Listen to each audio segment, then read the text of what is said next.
Bismillahirrahmanirrahim. Assalamualaikum warahmatullahi wabarakatuh. Alhamdulillah, kita dapat lagi bersua di dalam siaran Jom Berkebun. Terima kasih yang terus menyokong channel ni. Semoga semua diberi kesihatan yang baik, dilancarkan segala urusannya. Amin amin ya rabbal alamin. Okey sahabat, hari ni kita mungkin akan membuat kerja santai-santai je. Kita nak membaiki pondok ni sikit. Lepas tu kita nak tanam anak nanas. Okey sahabat, tanpa berlengah lagi, terus semangat. Okey sahabat, pagi ni kita nak salut nangka ni. Sebab nangka ni naga madu, kalau kita tak salut memang rugilah rasanya. Okey sahabat, kita salut nangka dulu.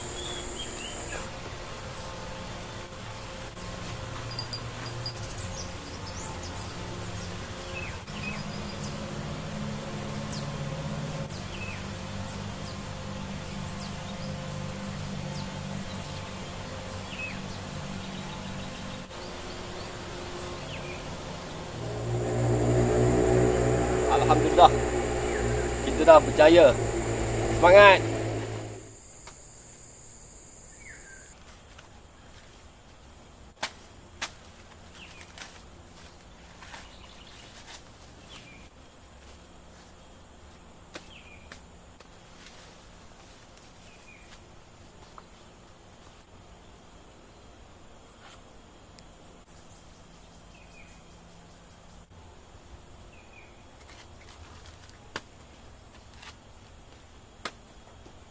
Okey sahabat, kita nak tanam anak nanas.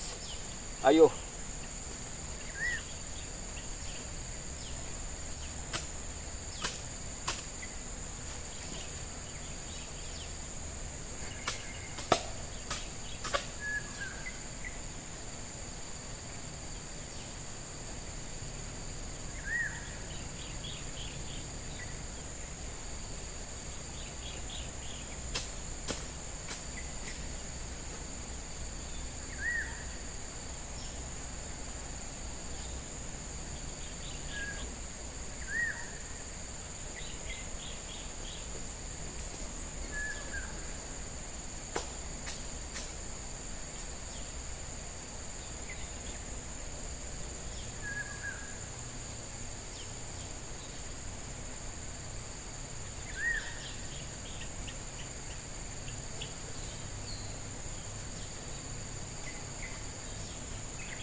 Alhamdulillah, inilah anak nanas yang kita tanam ni.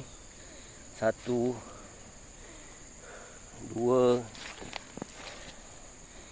3, 4, 5, 6, 7.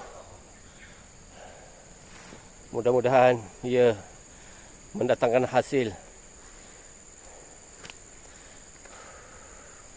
Alhamdulillah, cuaca nampaknya redup sekali, sejuk. Lagi-lagi dengan kehijauan rimba ni. Alhamdulillah. Ayo sahabat, kita teruskan lagi dengan tugasan kita, membaiki pondok. Jom.